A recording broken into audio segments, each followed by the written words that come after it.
So ನಮಸ್ಕಾರ ಎಲ್ರಿಗೂನು. So ಇವತ್ತು ಇಲ್ಲಿ ಸೇರಿರೋ ವಿಚಾರ ಏನಪ್ಪಾ ಅಂದ್ರೆ, ಪ್ರಜಾಕೀಯ ಬಗ್ಗೆ ಒಬ್ರು ನನಗೆ ಒಂದ್ ಮೆಸೇಜ್ ಮಾಡಿದ್ರು. ಅವ್ರ ಹೆಸರು ಶೈಲಜಾ ಅಂತೇಳಿ. ಸೊ ಇವರು ಸರ್ ಪ್ರಜಾಕೀಯದಲ್ಲಿ ನಾನು ಸೇರ್ಬೇಕು ಅಂದ್ರು.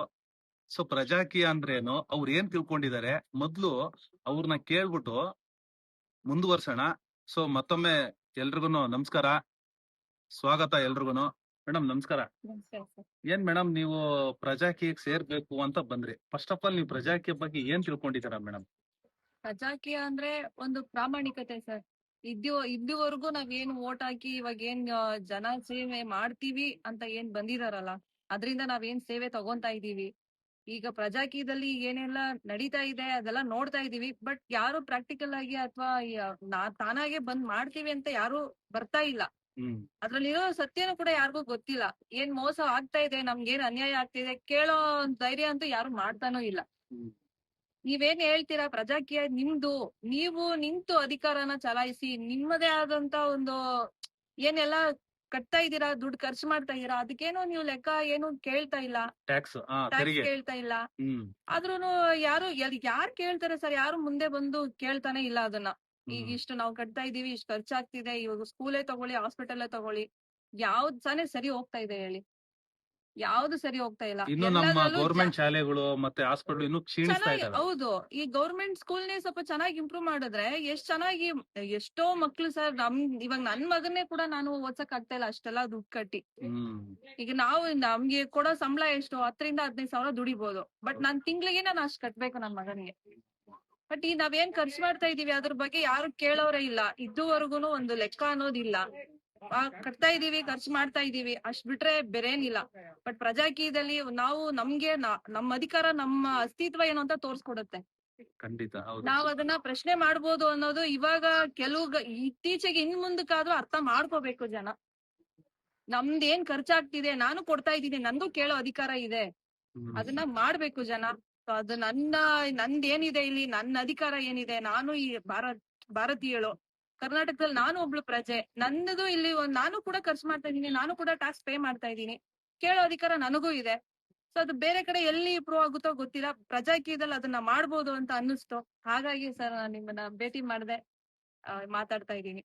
ಸೊ ಖಂಡಿತ ನೋಡಿ, ಇವರು ಸಾಮಾನ್ಯ ಮಹಿಳೆಯಾಗಿ ಒಂದು ಚಿಕ್ಕ ಎಲ್ಲೋ ಒಂದು ಫ್ಯಾಕ್ಟ್ರಿಯಲ್ಲೋ ಎಲ್ಲೋ ಕೆಲಸ ಮಾಡ್ಕೊಂಡು ಏನೋ ಒಂದು ಸಾಮಾಜಿಕ ಕಳಕಳಿ ಹೇಗಿರ್ಬೇಕು ಅನ್ನೋದ್ರ ಬಗ್ಗೆನೂ ಅಲ್ಪ ಸ್ವಲ್ಪ ತಿಳ್ಕೊಂಡು, ಸೊ ಇಷ್ಟು ತಿಳ್ಕೊಂಡಿರೋರು ಇಷ್ಟು ಚೆನ್ನಾಗಿ ಇವ್ರಿಗೆ ಪ್ರಜಾಕೀಯ ಅರ್ಥ ಆಗಿದೆ, ನಮ್ ಕೈಲಿ ಅಧಿಕಾರ ತಗೋಬಹುದು.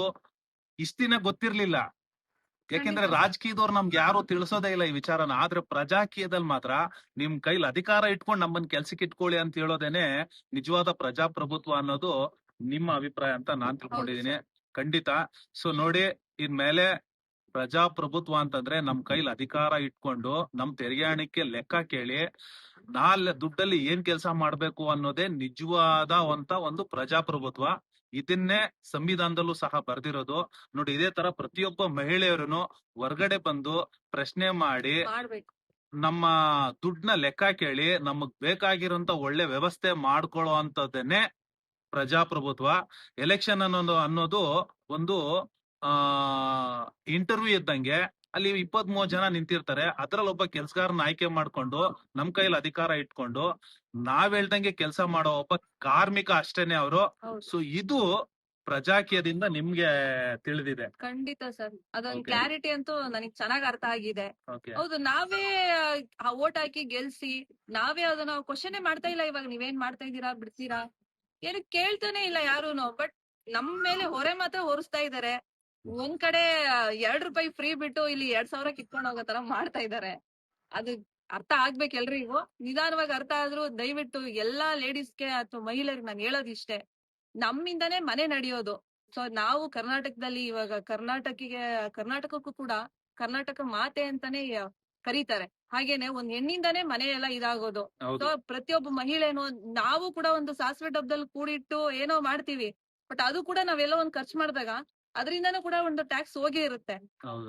ಏನು ಇದೆ ಅಲ್ಲಿ, ಎಜುಕೇಶನ್ ಸರಿ ಇಲ್ಲ, ಹೆಲ್ತ್ ಕೂಡ, ಆರೋಗ್ಯಕ್ಕಂತೂ ಹೇಳಕ್ಕೆ ಬೇಡ.